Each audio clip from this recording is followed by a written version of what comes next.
अस्सलाम वालेकुम स्टूडेंट, उम्मीद करती हूँ आप सब खैरियत से होंगे। स्टूडेंट, आज की इस वीडियो में हम बेसिक ऑर्गेनाइजेशन डिस्कस करेंगे नर्वस सिस्टम की। हमने डिफरेंट चीज़ें पढ़ी नर्वस सिस्टम से रिलेटेड कि नर्व इम्पल्सेस किस तरीके से ट्रांसमिट होते हैं। नाउ अब हम डिस्कस करेंगे कि हमारा जो नर्वस सिस्टम है उसकी बेसिक ऑर्गेनाइजेशन किस तरह हुई है, यानी नर्वस सिस्टम किस तरीके से मिलके बना है। सही है। अब अगर हम बात करें नर्वस सिस्टम की, so the human nervous system is divided into two main part. जो ह्यूमन नर्वस सिस्टम होता है स्टूडेंट, इनके दो मेन पार्ट होते हैं। ठीक है, दो मेन पार्ट्स में ये डिवाइड होता है। सही है, the central nervous system and the peripheral nervous system. सही है। अब ये जो दो पार्ट है, इसमें पहला पार्ट है हमारे पास सेंट्रल नर्वस सिस्टम और दूसरा पार्ट है पेरिफेरल नर्वस सिस्टम। अगर हम सेंट्रल नर्वस सिस्टम की बात करें स्टूडेंट, जिसे हम शॉर्टली CNS भी कहते हैं। सो द CNS ये इंक्लूड होता है ब्रेन में और स्पाइनल कॉर्ड में। सही है। मैंने आपको स्टार्ट में भी बताया था कि हमारा जो अस्हाबी निज़ाम है, यानी जो हमारा नर्वस सिस्टम है स्टूडेंट, इसमें हमारे पास स्पाइनल कॉर्ड और ब्रेन शामिल होता है सेंट्रल नर्वस सिस्टम में। सही है। सेंट्रल नर्वस सिस्टम जो हमारा CNS है, ये बहुत इंपॉर्टेंट मेजर रोल प्ले कर रहा होता है। सही है। कुछ इवेंट्स, कुछ रिसेप्टर्स, कुछ इफेक्टर, कुछ हमारे पास रिफ्लेक्स एक्शन ऐसे होते हैं, कुछ रिस्पांस ऐसा होता है जिसमें सेंट्रल नर्वस सिस्टम का काम नहीं होता।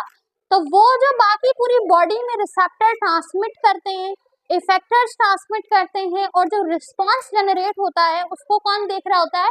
उसे पेरिफेरल नर्वस सिस्टम देख रहा होता है। ठीक है, यानी शॉर्टली हम उसे कहते हैं PNS। सही है। अब ये पेरिफेरल नर्वस सिस्टम PNS जो स्टूडेंट, ये इंक्लूड करता है nerves the connect central nervous system to the rest of the body, यानी हमारे पूरे बॉडी का जो हिस्सा है। अब सबसे पहला जो हमारे पास बैकबोन है, वर्टिब्रल कॉलम है। अब इस वर्टिब्रल कॉलम में इस साइड हमारे पास जितना भी सेंट्रल नर्वस सिस्टम है, other nervous, peripheral nervous system. सही, पूरी बॉडी का जो हमारा नर्वस सिस्टम होता है। सही है। लेकिन अगर हम ब्रेन की बात करें, इस तरीके से हमारा ब्रेन होता है और फिर यहाँ पे स्पाइनल कॉर्ड है, तो यहाँ पर जो नर्वस सिस्टम होता है स्टूडेंट, ये सेंट्रल नर्वस सिस्टम है। सही। नाउ सेंट्रल नर्वस सिस्टम में चूंकि हमारे पास ब्रेन और स्पाइनल कॉर्ड है। सही। अब अगर हम ब्रेन की बात करें तो ब्रेन का आपने कंप्लीट स्ट्रक्चर डिस्कस किया हुआ है। आपने पढ़ा हुआ है कि हमारे पास ब्रेन में कौन कौन से पार्ट होते हैं, कौन कौन से रीजन होते हैं, किस पार्ट का क्या काम होता है, किस पार्ट का क्या काम होता है। लेकिन अगर हम रिस्पेक्ट टू नर्वस सिस्टम के लिहाज से बात करें कि ब्रेन का एक काम नर्वस सिस्टम के साथ भी तो है ना, सेंट्रल नर्वस सिस्टम में ब्रेन भी तो है। तो सेंट्रल नर्वस सिस्टम में यानी नर्वस कोऑर्डिनेशन में ब्रेन किस तरह रोल प्ले कर रहा होता है? तो सबसे पहले ब्रेन जो है ना, ये मोस्ट इंपॉर्टेंट ऑर्गन है नर्वस सिस्टम के लिए। ठीक है, तो नर्वस सिस्टम के लिए जो अहम ऑर्गन है वो कौन है? ब्रेन है। सही है। ये ब्रेन कंट्रोल करता है हमारे थॉट्स को, हमारी सोच को, हमारे इमोशंस को, हमारी मेमोरी को, याददाश्त को, और हमारी बॉडी की मूवमेंट को। इवन के हमारी बॉडी के जो मूवमेंट है वो भी ब्रेन के साथ है। सही। It divide into three main part. अब ब्रेन के मजीद तीन पार्ट्स होते हैं। एक हमारे पास होता है फोर ब्रेन, एक होता है मिड ब्रेन और एक होता है हिंड ब्रेन। ठीक है स्टूडेंट। अच्छा, मिड ब्रेन जो होता है स्टूडेंट, ये मदद देता है विजन में, देखने में, इसके साथ ही सुनने में और मूवमेंट करने में। सो विजन, हेयरिंग और मूवमेंट इसमें मदद देता है mid brain. Mid brain attach होता है फोर ब्रेन के साथ। सही। इसके अलावा अगर हम हिंड ब्रेन की बात करें, ये तीनों पार्ट हैं। ठीक है, ये तीनों हिस्सा है ब्रेन का। अगर हम एक ब्रेन का कंप्लीट स्ट्रक्चर देखें तो उसमें हमें ये तीन पार्ट मिलते हैं। अब इस तीन पार्ट के अंदर डिफरेंट रीजन्स होते हैं जो कि अपने काम कर रहे होते हैं। टेम्परेचर को मेंटेन करना, ठीक है, मेमोरी को जो है वो सेट करना, सारे छोटी छोटी चीजें देखना। तो इसके लिए मजीद जो इंटरनल पार्ट्स होते हैं इन पार्ट के, जिसमें हम हाइपोथैलेमस कहते हैं, सेरिब्रम कहते हैं, ठीक है, ये सारी चीजें इंटरनली स्ट्रक्चर में आती है। सही है। लेकिन मेन जो तीन पार्ट है ब्रेन का, वो हमारे पास ये ब्रेन होते हैं। सही है। इसके अलावा अगर हम हिंड ब्रेन की बात करें तो हिंड ब्रेन ब्रीथिंग में, हार्ट बीट में बैलेंस करने में मदद दे रही होती है, यानी हमारी हार्ट बीट को, ब्रीथिंग को बैलेंस कर रही होती है। सही। अच्छा, इसके अलावा मेड्यूला भी एक पार्ट है ब्रेन का, ये लोअर पार्ट है। यानी अगर आप ब्रेन की डायग्राम देखो तो बिल्कुल लास्ट वाला जो पार्ट होता है जो कि स्पाइनल कॉर्ड के साथ अटैच्ड होता है, उस पार्ट को हम मेड्यूला कहते हैं, राइट। अब ये जो स्टूडेंट मेड्यूला लोअर पार्ट है, ये मेड्यूला पार्ट अटैच होता है ब्रेन स्टेम के साथ। अब ये ब्रेन स्टेम जो है, ये है क्या, ब्रेन स्टेम ये कनेक्ट करता है ब्रेन को स्पाइनल कॉर्ड के साथ, जोड़ने में मदद करता है ये पार्ट, सही है। अब इसका फंक्शन क्या है, ये ब्रीथिंग, हार्ट बीट और डाइजेशन में मदद दे रहा होता है। ये कॉन्सिस्ट करता है अपने पास मिड ब्रेन को, पोन्स को और मेड्यूला को, ठीक है। यानी हमारे पास जो मिड ब्रेन है वो इसी हिस्से में पाया जाएगा, सही। इसके अलावा ये ऑटोमेटिक फंक्शन जैसे कि हार्ट बीट, ब्रीथिंग, तो ब्रीथिंग, हार्ट बीट का जिक्र आपको ज्यादातर इन पार्ट्स में पाया जाएगा, मिड ब्रेन में। और मिड ब्रेन है कहाँ पे, मेड्यूला में है, ठीक है। मेड्यूला में एक और चीज है जो कि ब्रेन स्टेम होता है। ब्रेन स्टेम कनेक्ट करेगा हमारे ब्रेन को स्पाइनल कॉर्ड के साथ, ठीक है स्टूडेंट, सही है। नाउ ब्रेन से स्पाइनल कॉर्ड जो है ना स्टूडेंट, ये स्पाइनल कॉर्ड फर्दर मैसेज को नर्वस सिस्टम के जो नर्व इंपल्सेस है उनको लेके जाएगा पेरिफेरल नर्वस सिस्टम में, ठीक है, पीएनएस में। So the central nervous system consist करेगा सिर्फ ब्रेन को और स्पाइनल कॉर्ड को, ठीक है। ब्रेन में सारी वो चीजें होंगी जो हमारे ऑटोमेटिक फंक्शन को भी देखेंगी, हमारे इमोशंस को भी, हमारे थॉट को भी, हमारी मेमोरी को भी देखेगी, इवन के मूवमेंट को भी देख रही होगी, सही। सो वो हमारे पास सेंट्रल नर्वस सिस्टम है, सही है। इसके अलावा जो हमारी बॉडी की मजीद जो नर्वस सिस्टम है, या बॉडी का मजीद जो हमारी जो कि रिस्पॉन्स को जनरेट करेगा, नर्व इंपल्सेस को ट्रांसमिट करेगा, वो हमारे पास होता है peripheral nervous system. Peripheral nervous system को सेंट्रल नर्वस सिस्टम के साथ अटैच करने के लिए दरमियान में जो स्ट्रक्चर है स्टूडेंट, वो कहलाता है स्पाइनल कॉर्ड, ठीक है स्टूडेंट। तो स्पाइनल कॉर्ड के भी फर्दर स्ट्रक्चर है, इनका फर्दर जो है वो फंक्शन है। अब स्पाइनल कॉर्ड में ना आप नर्वस सिस्टम में मजीद कुछ चेंजेस भी देखोगे। इस टॉपिक से जो हमारे पास पेरिफेरल नर्वस सिस्टम का टॉपिक है स्पाइनल कॉर्ड का, इससे डिफरेंसेस पेपर में पूछे जाते हैं, सही है। तो यहाँ तक हमने डिस्कस किया ब्रेन को, ठीक है, कि ब्रेन हमारे पास जो पार्ट है वो किसका है, सेंट्रल नर्वस सिस्टम का। अब हम डिस्कस करते हैं पेरिफेरल नर्वस सिस्टम को। नाउ स्टूडेंट, अब हम बात करते हैं पेरिफेरल नर्वस सिस्टम की, यानी पीएनएस की। So the peripheral nervous system जो कि हमारी पूरी बॉडी के नर्व्स जो होते हैं वो पेरिफेरल नर्वस सिस्टम होते हैं। अच्छा, इस नर्वस सिस्टम में अगर हम इनके डिविजन्स देखें तो it divided into somatic nervous system and the autonomic nervous system. अब यहाँ पर आपको दो डिफरेंट किस्म के नर्वस सिस्टम देखने को मिलेंगे, ठीक है। पेरिफेरल नर्वस सिस्टम यानी हमारी पूरी बॉडी का जो असाबी निजाम है स्टूडेंट, इसमें आपको ना दो सिस्टम देखने को मिलेंगे। एक हमारे पास है सोमैटिक नर्वस सिस्टम और एक हमारे पास है ऑटोनोमिक नर्वस सिस्टम। अब इनके दरमियान में डिफरेंसेस पेपर में पूछा जाता है, तो आपने अपने मार्क्स के अकॉर्डिंग इसके डिफरेंसेस बताने हैं, सही है।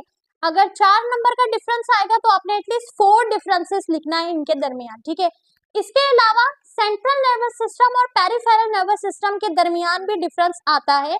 Right some difference between central nervous system and peripheral nervous system, right some difference between somatic nervous system and autonomic nervous system. तो इस तरीके से डिफरेंसेस पेपर में आ सकते हैं, सही। अब इनके दरमियान में डिफरेंसेस है क्या, अगर हम बात करें सोमैटिक नर्वस सिस्टम की जो कि डिवीजन है पेरिफेरल नर्वस सिस्टम की, ये कंट्रोल करता है वॉलेंट्री फंक्शन को, ठीक है। वॉलेंट्री फंक्शन यानी कि वॉकिंग, टॉकिंग जो कि हमारे इख्तियार में है। वॉलेंट्री फंक्शन जो कि हमारे इख्तियार में, यानी हमारा चलना, हमारा बात करना, ये सारे जो फंक्शन और एक्शंस हैं, इन्हें सोमैटिक नर्वस सिस्टम क्या कर रहा होता है, कंट्रोल कर रहा होता है, ठीक है। अच्छा, लिखा हुआ है carry signals from the brain to muscle. अब सोमैटिक नर्वस सिस्टम हमारे ब्रेन से सिग्नल्स को लेके ना मसल्स तक फरहम करेंगे, यानी सिग्नल की जो रसाई होगी वो ब्रेन से लेके मसल्स तक की जाएगी, सही। इसी के बरक्स अगर हम बात करें ऑटोनोमिक नर्वस सिस्टम की स्टूडेंट, तो ये कंट्रोल करता है इनवॉलेंट्री फंक्शन को। तो ऑटोनोमिक नाम से समझ आ रहा है, ऑटो मतलब कि ये क्या करेगा, इनवॉलेंट्री कंट्रोल करेगा, यानी हमारे इख्तियार में ये फंक्शन नहीं है, ये अपनी बॉडी के हिसाब से ही फंक्शन को जो है वो बैलेंस करेगा, ज्यादा करेगा, इंक्रीज करेगा या डिक्रीज करेगा, सही। जैसे कि हार्ट बीट और डाइजेशन। अब हार्ट बीट और डाइजेशन ये हमारे इख्तियार में नहीं है, ये इनवॉलेंट्री कंट्रोल है। तो सडन कुछ ऐसे हमारे पास चीजें होती है, रिस्पॉन्स होती है, तो तो उस स्टिमुलस के हिसाब से हमारी बॉडी, हमारा हार्ट जो है वो तेजी से क्या करता है, बीट करता है। समटाइम हार्ट बीट बहुत स्लो हो जाती है, तो ये इनवॉलेंट्री कंट्रोल है जो कि बेसिकली ऑटोनोमिक नर्वस सिस्टम कर रहे होते हैं, राइट। अच्छा, it has two part. Autonomic nervous system के दो पार्ट होते हैं जो कि इनवॉलेंट्री कंट्रोल है, सही है। इसके पार्ट कौन कौन से होते हैं? सबसे पहला पार्ट हमारे पास है सिंपैथिक नर्वस सिस्टम और दूसरा है पैरासिम्पैथिक नर्वस सिस्टम। अगर हम इन दोनों को समझें स्टूडेंट, सिंपैथिक नर्वस सिस्टम, ये सिस्टम प्रिपेयर करता है बॉडी को फॉर स्ट्रेस और इमरजेंसी सिचुएशन। जब हमारी बॉडी में कोई स्ट्रेस आएगा या कोई इमरजेंसी सिचुएशन आएगी तो हमारे पास बेसिकली जो इनवॉलेंट्री कंट्रोल है उसका पार्ट जो है सिमेटिक नर्वस सिस्टम, ये बेसिकली क्या करेगा, रिस्पॉन्स करेगा। It increase the heart beat, ये हार्ट बीट को इंक्रीज करेगा और ब्रीथिंग रेट को बढ़ाएगा।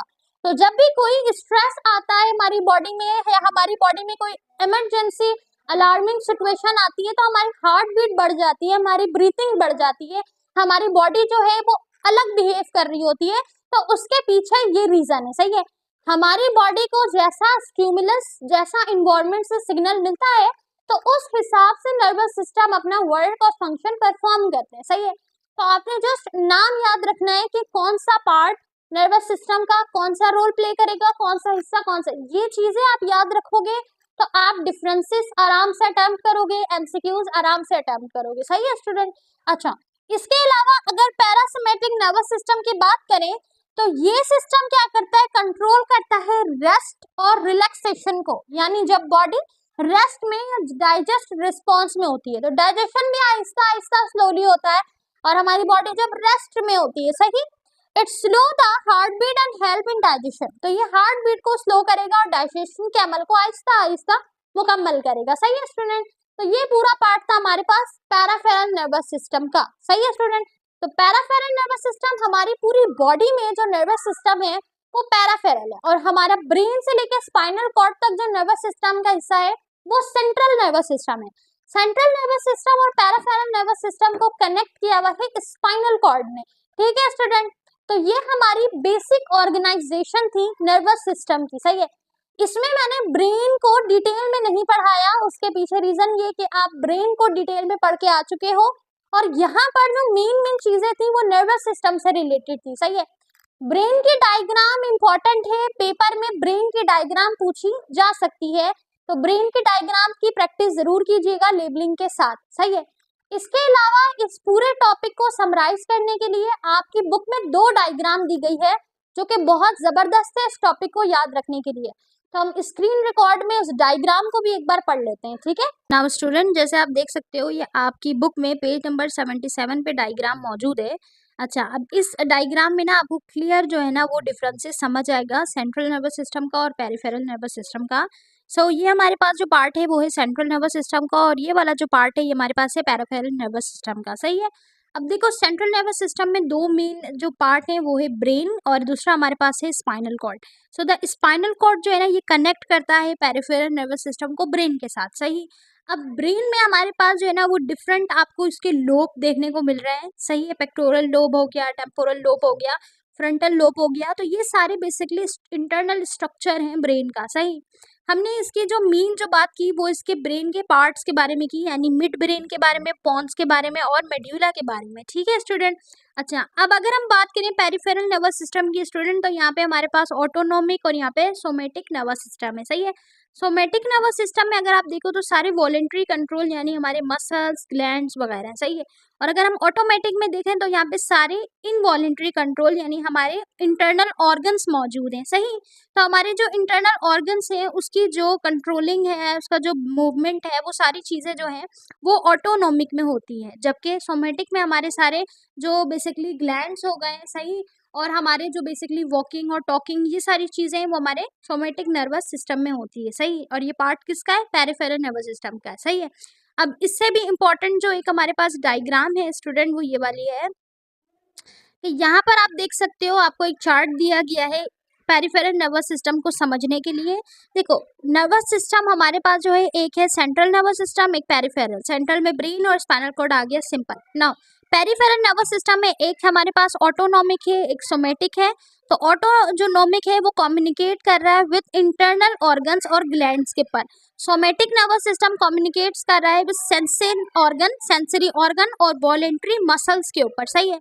अब देखो ऑटोनोमिक के यहाँ पे अब देखो फर्दर डिवीजन है, एक हमारे पास साइनेप्टिक है और एक हमारे पास पैरा सेप्टिक है। ठीक है। अब ये जो हमारे पास साइनेप्टिक और पैरासाइनेप्टिक है, इसमें बेसिकली जो है ना, ये पैरासाइनेप्टिक कामिंग है, यानी रिलैक्सेशन और हमारे पास स्लोली डाइजेशन करवाएगा, और ये basically emergency situation, heart beat जो है वो इंक्रीज करना, ब्रीथिंग को इंक्रीज करना। ठीक है। इसके अलावा हम सोमेटिक नर्वस सिस्टम में देखें स्टूडेंट, तो यहाँ पे एक सेंसरी एफरेंट और मोटर इफरेंट, यानी सेंसरी जो लेकर आएगा हमारे पास इम्पल्सेस को, और मोटर जो कि लेके जाएगा। ठीक है स्टूडेंट। तो इस तरीके से अगर आप इस चार्ट को याद कर लेते हो ना, इस कंप्लीट चार्ट को, तो आपको पेरिफेरल नर्वस सिस्टम को याद रखने में आसानी होगी। देखो सेंट्रल नर्वस सिस्टम इजी है, उसमें जस्ट ब्रेन है और स्पाइनल कॉर्ड है। पेरिफेरल नर्वस सिस्टम है जिसमें आपको फर्दर कुछ डिविजन्स के नाम याद रखने होंगे। तो आप इस चार्ट को एक बार ड्रॉ करो ताकि आपको इजीली चीजें याद हो जाएं। सही है। अब यहाँ पर डायग्राम देखो, डायग्राम से भी आपको वाज़ेह हो रहा है कि सेंट्रल नर्वस सिस्टम सिंपल है, ब्रेन है, स्पाइनल कॉर्ड है। पेरिफेरल नर्वस सिस्टम में पूरी बॉडी का नर्वस सिस्टम है। ठीक है स्टूडेंट। तो ये हमारे पास मेन टॉपिक था, बेसिक ऑर्गेनाइजेशन थी नर्वस सिस्टम की। आई होप आपको समझ आ गया होगा। इस टॉपिक से रिलेटेड कोई सवाल हो तो कमेंट में जरूर पूछिएगा। अल्लाह हाफिज।